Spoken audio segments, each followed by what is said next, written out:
নমস্কার, সুপ্রভাত। আমি সুস্মিতা। সবাইকে সুন্দরবন ডায়েরির একটি নতুন পর্বে অনেক অনেক স্বাগত জানাই। এখন একদম সকালবেলা ঘুম ভেঙে উঠে একটু ফ্রেশ হয়ে, আর উঠেই মা বাবা কারোরই কোনো খোঁজ খবর পাচ্ছি না। সব সময় বাড়ির মধ্যে এদিকে কম কথা বলে যে যাতে কারোর ঘুম না ভাঙে, ওই জন্য এদিক ওদিক করে থাকে। কিন্তু কোথায় গেছে, একেবারে কোনো শব্দ হচ্ছে না সকাল থেকে। আমি বলি কী ব্যাপার, আস্তে আস্তে হলেও তো হয়। আর সে শব্দ হোক আর না হোক, একটা টাইম হলেই মানে ঘুম ভেঙে যায় আমার। সে উঠে পড়লাম, আর উঠেই দেখুন চারিপাশে পরিবেশটা দেখতে পাচ্ছি সেই গতকালের মতো কুয়াশা, তবে গতকালের থেকে একটু কম আছে, তবে সাদা হয়ে আছে। তবে আমি উঠে ওদেরকে না দেখতে পেয়ে তো ভাবছি বোধহয় জল ঘরে আছে বা অন্য কোথাও। আর মা কালকে একটু বলছিল যে পাড়াতে এক জায়গায় যাবে, আমাদের পুরানো ভিটে, যেটা এখানটায় আগে দয়াপুরে একদম প্রথম যেখানে দেখানো হয়েছিল আপনাদেরকে পুরানো ভিটে, ওদিকটায় যাবে একটু নারকেল খোঁজার জন্য। ওখানে সব বাড়িতে গাছগাছালি আছে। মা বলে যে সৌরভ সে পিঠের কথা বলছিল, তো নারকেল তো এখনও খুঁজে পাওয়া যায়নি, তো ওদিকে যাবে। আমি ভাবলাম তাই মনে হয় চলে গেছে। তারপরে এখন শেষমেশ যেটা ভাবছি যে না, যায়নি। একেবারে উঠোনের সামনে অনেকটাই আলু ঝাঁপ দেওয়া, কেননা গতকাল মা আলু বাগানে আলু তুলতে গিয়ে ইঁদুরে আলু খেয়ে মোটামুটি একেবারে অনেকটাই নষ্ট করে ফেলেছে। এখন সেই থেকে তার চিন্তা, আলুগুলো তুলে ফেলতে হবে, না হলে নষ্ট হয়ে যাবে। তো এখন যাব ওদিকটায়। আর এখন একেবারে সকাল থেকে পর্বটা আমি শুরু করলাম। সঙ্গে থাকুন, সারাটা দিন কি হচ্ছে না হচ্ছে ভালো লাগবে। তো সৌরভকে এবারে ডাকবো, সৌরভকে তুলতে হবে, ও পড়তে বসবে। আর সকালে উঠে একটু গরম জল করেই খেয়েছি, এখনও কিছু খাইনি। আর সকালবেলা উঠেই একটা ওষুধ খাই, মানে একটু থাইরয়েডের সমস্যা, ওর জন্য এই রিপোর্ট করে ধরা পড়েছে হালকার উপরে। তো একটা ওষুধ দিয়েছে ডাক্তার, ওটা রোজ সকালবেলা কন্টিনিউ করতে হবে। তো ওটা খাওয়ার বেশ আধ ঘন্টা পরে কিছু খেতে হয়, ওই জন্য সকালবেলা উঠে আগে ওইটা খেয়ে নিই মনে করে। তো ওষুধটা খেয়েছি, খাবার যাই কিছু খাই একটু পরের দিকে খাবো। এই যে দেখুন আলু ঝাঁপ দেওয়া, কাদামাটি মেখে আছে। আলুর সাইজ কিন্তু একেবারে খারাপ হয়নি, যা হয়েছে ভালোই হয়েছে। এই যে দেখতে পাচ্ছেন কত বড় বড় আলু, সব ইঁদুরে খেয়ে নিয়েছে অর্ধেক করে। এর মধ্যে সব এখন বাছাই করতে হবে। অনেক আলু সব এই টুকরে টুকরে খেয়েছে। এই দেখে মা বলে আগে যতটুকু নেওয়া যায় এই আলুটা তুলে ফেলি। এবার যাচ্ছি আলু বাগানের দিকে, দেখি কিসে কি অবস্থা হলো। ওদিকে সব তো আলু বাগানে আলু তোলাতুলির কাজ চলছে। আর ওদিকে ঘরের চালে আমি আসতে গিয়ে লাউ দেখলাম, বেশ দুটো তিনটে শুয়ে আছে। লাউগুলোও আজকে পাড়তে হবে। আর একটা লাউ এত বড় সাইজের হয়েছে, সেই একবার লাউ পাড়তে গিয়ে আপনাদেরকে দেখিয়েছিলাম। তো সেই বড় লাউটা পাকিয়ে আর কি ওর দানাটা ধরে রাখতে হবে পরের বছরের জন্য। তো ওটা আছে ওইভাবে। আর এমনি যে লাউগুলো ছোট ছোট হচ্ছে ওগুলো পাড়তে হবে। কোনোটা খাওয়া হচ্ছে, কোনোটা পাশের বাড়ি দেওয়া হচ্ছে, আবার কখনো ছাগল মুরগিতে খাচ্ছে। অনেকটাই হয়েছে। আর এখন করে বাজারে সবজিরও কোনো দাম নেই, আর প্রত্যেকটা বাড়িতে কম বেশি সবজি হয়েছে। আর এতটা পরিমাণে হয়েছে যে খেয়েও বা কতটা পারা যায়, ওই জন্য এদিক ওদিক একটু অপচয়ও হচ্ছে, নষ্ট হচ্ছে, কিছু করার নেই। ও মা, কি খবর? সকালবেলা উঠে বাগানে দেখুন আলু গাছ পুরো ঝাঁপ দেওয়া, কান্নাকাটি বেঁধে গেছে দিয়ে। মোটা মোটা আলু গাছ, এখনো কিছু হয়নি, মরেও নি, শুকায়ও নি, মানে কোনো কিছু হয়।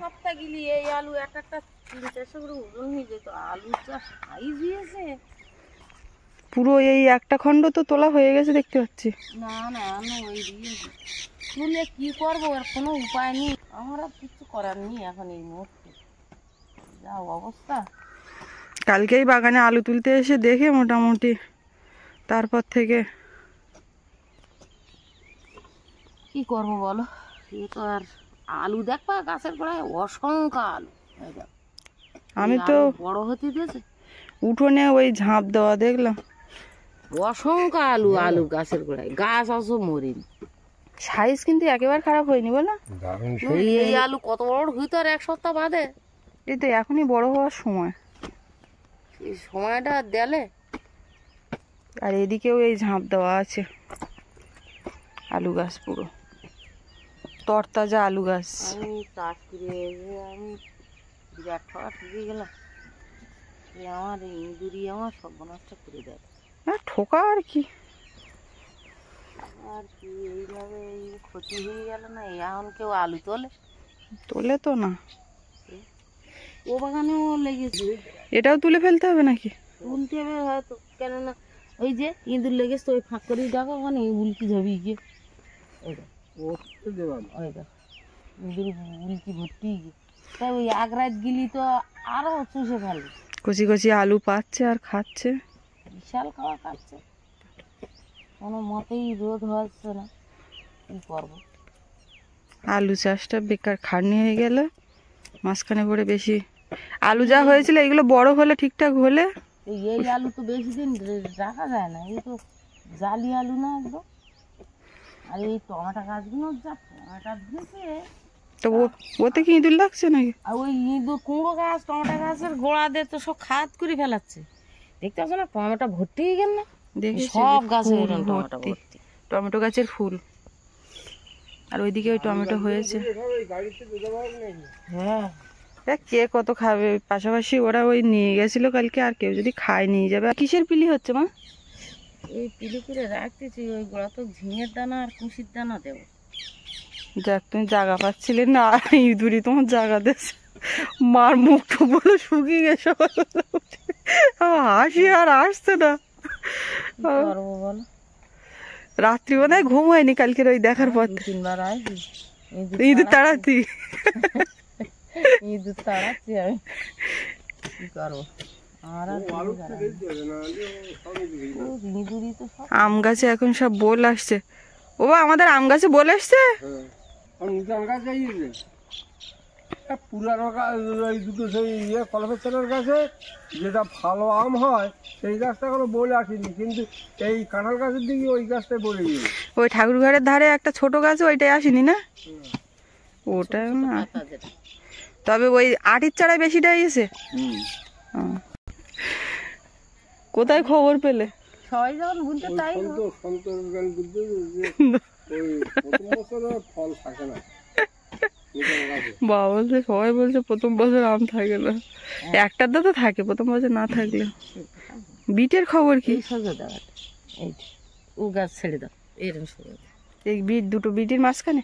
হ্যাঁ হ্যাঁ, এই সোজা বিট হবে ভালো। বিট তো হবে, বিট আর কি হবে? আর ইন্দ্রি খাচ্ছে না, তবু তো মিষ্টি। কাটে দিলি আর খাবে না, আর না কাটলি থাকবে। যা, আলু সাইজও বড় হয়ে যেত না, আর একটা সপ্তাহ থাকলি আলু আরো বড়। এর মধ্যে যা আলু আছে কতগুলো ইঁদুরে খাওয়া, তাই বাদ দিতে লাগবে। বগুনো নিচে কেন, ওই ছাগলের সেদ্ধ করে দেওয়া হবে, ওই সঙ্গে দেওয়া আলু টালু দিলি খায়। এই দেখুন, এখান থেকে কোপানো হচ্ছে আর ইঁদুরের গর্ত খাদ বেরোচ্ছে, ঢোঁড় করেছে যেন চারিদিকে। গুঁড়ো গুঁড়ো আলু সব দিকে ছড়িয়ে আছে, নেওয়ার মতন আর নেই। এই খাদের থেকে বেরোচ্ছে আর রাত্রিবেলা করে খাচ্ছে। সব কিছু তো দেখালাম, অনেকটাই মানে ক্ষতির মুখে। যেটা আরও ভালো হতো সেটা এই অল্প দিনের একটু সময়ের ব্যবধান আর ইঁদুর লাগার কারণে অনেকটাই একটু ক্ষতির মুখে। তো যাই হোক, কী করা যাবে, যা হয়েছে। মা সত্যিই কালকের থেকে অনেকটাই মন খারাপ করছিল। আর তারপরে রাত্রি তো অনেকবার বললো না, উঠে গিয়ে দেখেছে আর ভোর না হতেই লেগে পড়েছে। তো আমি এখন বাড়ির দিকে যাই, এবারে সৌরভকে তুলবো, তারপরে গিয়ে চা বসাই একটু সবার জন্য। গরম জল সবসময় করা, রাত্রি করে তো ফ্লাক্সে গরম জল করে রাখি, না হলে পরে একটু উঠলে পরে জল খাওয়া লাগলে সে আর করবো, তারপরে খাবো, সে আর হয় না। বুঝে রয়েছি চা হচ্ছে, চা হয়ে গেছে। সৌরবাবুর কি সৌরবাবু চা দেবে না? আমার মাথাটা ব্যথা দিচ্ছে যে এই আলুর টেনশনে, আমার মনে হয় আমার মাথায় চাপ দিচ্ছে। এই পাখিটা টোল দেওয়া না, টোজ না, ওই সকালে বিস্কিট দিয়েছি আর গরম জল দিয়েছি। এই আলুর টেনশনে অত টেনশন করার কি আছে, যা হয়েছে হয়েছে, তা আবার কি। তবে গাছ এই গরম জল খাও শোনা। টোলগুলো বেশ মজমুজে ভালো। হ্যাঁ, আলু আলু করে মাথা খারাপ হয়ে যাচ্ছে, তা কি করবা তুমি? আর তোমার হাত আছে, তুমি আগের থেকে টের পাওনি কোথায় না? গাছ সবুজ দেখাচ্ছে না, আর পুরো ঝাঙ্গা হয়ে গিয়েছে, ওর মধ্যে তুমি ঢুকুনি। ওই আলু তুলতে না গেলে বোঝা যেত না যে ওর মধ্যে আলু তুলতে গেলাম তোমরা ডাকলে, আর আমি গিয়ে দেখতে যাবো, কারণ ওর ভিতরে তো দেখা যায় না। আগের থেকে টের পেলে তাও ব্যবস্থা নিলে হতো। যা হয়েছে ওর কোনো ব্যবস্থা নেওয়া যায় না, ও আটকানো যায় না। তা তোমার আলু কিরম হবে মনে হচ্ছে? এই তো উঠেছে, আর ওদিকে কুইন্টাল কালি হয়ে যাবে বলে কি কুইন্টাল হবে? ও তাহলে বাবার আইডিয়া আছে, পার হয়ে যাবে হয়তো। 1 কুইন্টাল আলু হয়ে যাবে ওই সব জায়গা তুললে। আলুগুন যদি বড় হতো, বড়র কথা বলিনি, এখন মানে বর্তমান তুললে এখন হ্যাঁ 1 কুইন্টালের চেয়ে বেশি। 25 কেজি নিলে 15 কেজি না না 20 কেজি, 20 কেজি। যাই হোক 20 হোক 25 হোক, 20 কেজি দিয়ে এলাম, তাতে 2 কিলো খাইয়ে দিলাম।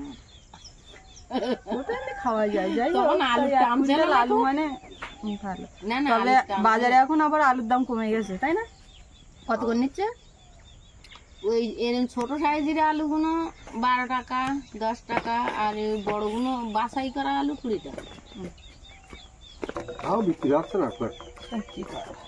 কালকে হাটে যা সবজি উঠেছে, নাও নাও নাও নাও নেও নাও 3 কিলো বেগুন 10 টাকা, আর ওলকপি ওইরকম থাউকো 10 টাকায়। আমি 100 ডরা গলা আনি 10 টাকা দিন, দেখেছি ব্যাগ 10 টাকা। এই তুই দানা কলা খাওয়ার জন্য নিয়ে করি, আর দানা কলার 100 টাকা দানা কলা নিয়ে দেখিস না, এক ব্যাগ একটা দানা কলা 10 টাকার কলা দেখলে অবাক। কলাটা চাগিয়ে নিয়ে এসছি পারবা? তাহলে আমার বন্ধু বান্ধবদের একটু দেখাই 10 টাকার কলা,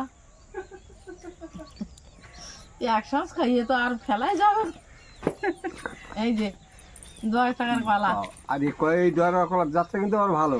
10 টাকার কলা হচ্ছে এই, তাহলে বাড়িতে যদি এক কাঁদি বড় কলা হয়, তো কি বাজার পর্যন্ত বয়ে নিয়ে যাওয়ার খাটনি ওঠে। 4 4 8 12 13 পিস কলা 10 টাকা, 1 টাকাও না, তারও কম মূল্য। ঝোল খাবো বলে নিলাম, আমার কলাগুলো তো এখন পোক্ত হয়ে 10 টাকায় কলা কিনে ব্যাগ বইয়ে বাড়ি আনতেই কষ্ট করে। বাজারে এই যে ধরা তো আমি আইনেছে, এই কলার জাতটা হলো, এর দানা কিন্তু পাতলা। দেখা যাক। আসলে ব্যাপার হচ্ছে বাজারে সবজির দাম কম, দাম হচ্ছে পেঁয়াজ রসুন আদা লঙ্কা। না লঙ্কারও দাম কমে গেছে না, এখনো কমিনি। তবে এই যা তুমি কালকে হাটের থেকে লঙ্কা নিয়ে আসছো, আর মিষ্টি লাগবে না, আমার লঙ্কা দিয়ে। আমাকে তার লঙ্কা উঠে যাবে, এই লঙ্কা খাচ্ছি। এইমাত্র স্নান করে উঠলাম আর ড্রেস করে এখন একটু ঘাটের দিকে যাচ্ছি। এখন বাজে প্রায় 4:30। আমাদের আজকে যারা গেস্ট আসার তারা আসছেন, দয়াপুর বাজারের কাছাকাছি চলে এসছেন, তো ঘাটের দিকে যাচ্ছি। ঘাটের কি অবস্থা দেখতে। অনেক সময় জোয়ারের জলের সাথে যে পলি পড়ে, সেই পলিগুলো যে ঘাটে ব্লক পাতা আছে, ব্লকের উপরে কাদা হয়ে যায়, তো সেগুলো ধুয়ে টুয়ে দিতে হয়। পরিস্থিতি কীরকম একটু দেখতে যাব। আর এখন বিকালবেলা সূর্য ডুবে না গেলেও একটা অন্ধকারাচ্ছন্ন পরিবেশ। আজকে সারাদিন আকাশটা বেশ মেঘলাই ছিল, সকালে হালকা কুয়াশা ছিল, হালকা না মোটামুটি ভালোই কুয়াশা ছিল, তবে গতকাল যে কুয়াশা ছিল সেই কুয়াশা কিন্তু আজ পড়েনি এখানে। পড়ে কোথায় যাচ্ছ? খড়ের ভিতরে বসছে কেন? গাছ উল্কাবে। কাকিমাও বসে আছে খড়ের উপরে। কৃষ্ণচূড়া গাছটা পুরো পাতা শূন্য, এখন চলে যাচ্ছ? বসতে গিয়ে পড়ে গেছো? আচ্ছা। এখানে আলু এখনো তোলা হয়নি। আমাদের আলু এরকমই চেহারা ছিল, কিন্তু আলু আজকে তুলে দিল, অনেকটাই উঠে গেছে, কারণ ইঁদুর লেগেছে।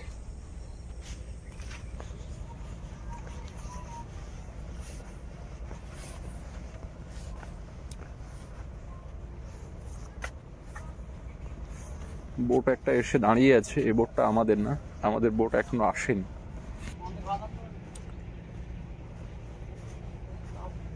ঘাটের অবস্থা মোটামুটি ভালোই আছে, এখন মরা কোটাল চলছে, তো সেই কারণে জোয়ার খুব বেশি উঠছে না, ওই জন্য বেশ শুকনো আছে। আমি ভাবছিলাম জল আর একটু উঠেছে বোধহয়, কিন্তু দেখছি না, জল ততটা ওঠেনি। আর আজকে একটা ভাইটাল ডেট আছে, আজকে ডেটে অনেক গেস্ট আছে।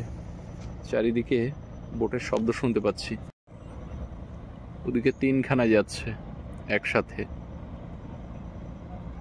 এরা সব পাখির জঙ্গল ঘুরে ফিরে যাচ্ছে। জলের একদম খুব কাছে এসে দাঁড়ালাম। এদিকে একটা মোটা কাছি বাঁধা আছে। আসলে ওই মাঝে মধ্যে বোট বাঁধতে হয় বলে গাছের গায়ে কাছি বাঁধা।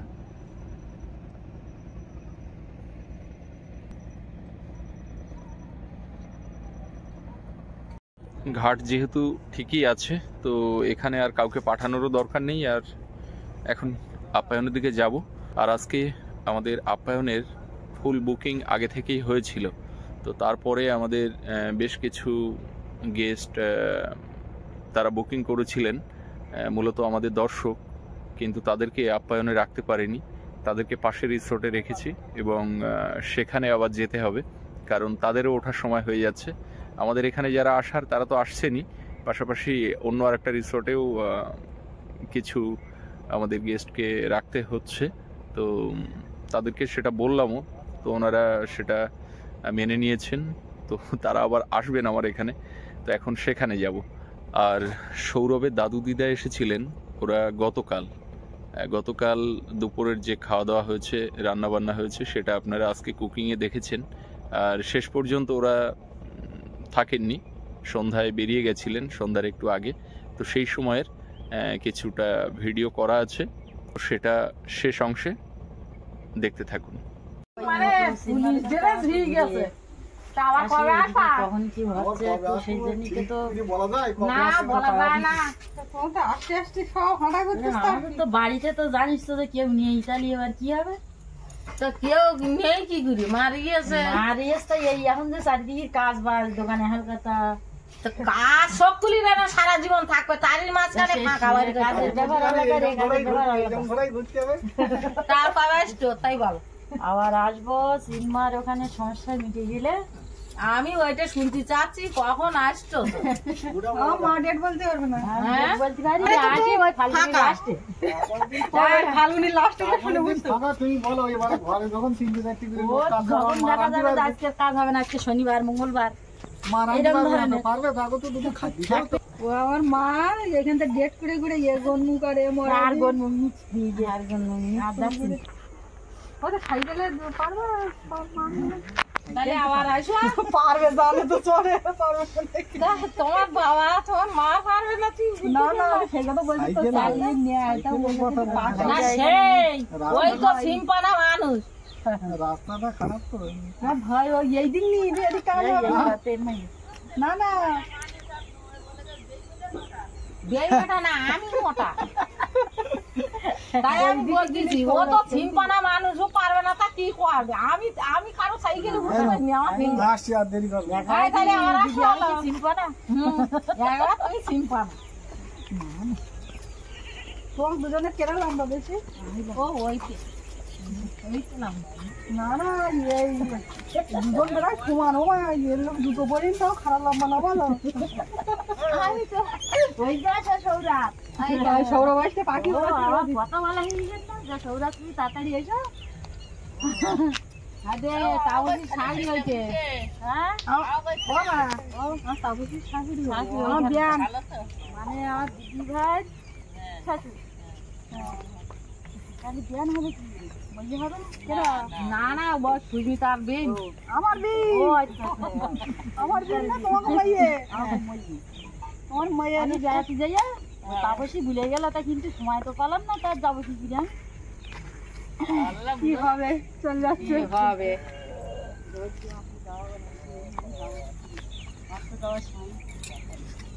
যাও তাহলে তোমরা আবার এসো, ঘুরে যাইও।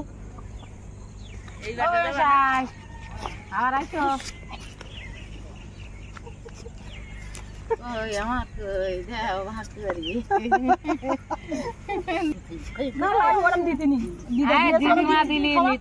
দিদা দিলে নিতে, তাই দিদা দাদু এখন নিজের লোকজন দিলি তখন নিতে। ভাই শোনো, আমরা চলে যাচ্ছি, তুমি তোমার মা বাবা ঠাকুরমা ঠাকুর সবাই যাবা হালকাতার সঙ্গে রানীজন কইছে না আমি হয়তো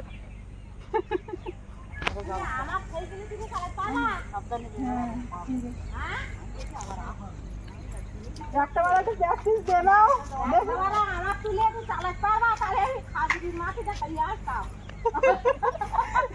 বাবা ভাই খাজি খেজুর গাছ কাটবে। না ইয়ে খুলে যাচ্ছে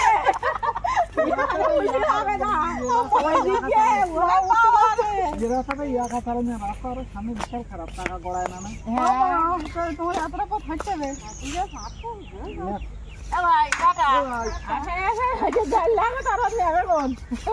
মাই কয়েল বলো আমার একটা নিয়ে দেখো তো, সাইকেল চালানোর লোক পারবে না। আমার ভয় করে সাইকেল তোমরা আবার আসা। হ্যাঁ এমনি তো আসতে হবে তাই বুঝতে পারছিস। ও মা ওই সামনে তাপসীর মেয়ে আসছে।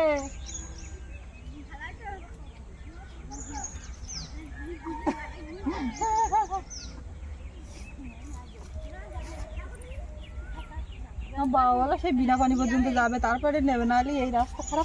এই রাস্তায় যাবে তুই তো দিদা দিয়ে আসতে পারছিস একটুখানি। ও ফেলে দেবে দিয়ে আবার আর এক তাল বাঁধা না না ও পারে। তো চলে গেল। বেবিন যাক রাতে থাকলে একটা না আনন্দ হতো, তা সে তো আর হলো না। পরের বারে হবে হয় না কেউ একটু এরকম আইলি ভালো লাগে। কি করবো আইলি ভাল লাগে আর গিলি। হ্যাঁ আমি তোমার ফাঁকা দেবো কোনে? ফাঁকা ফাঁকা করে সেই পিসির বাড়ি পাঠাইছি। না না না তোমার ফাঁকা দিতে হবে না।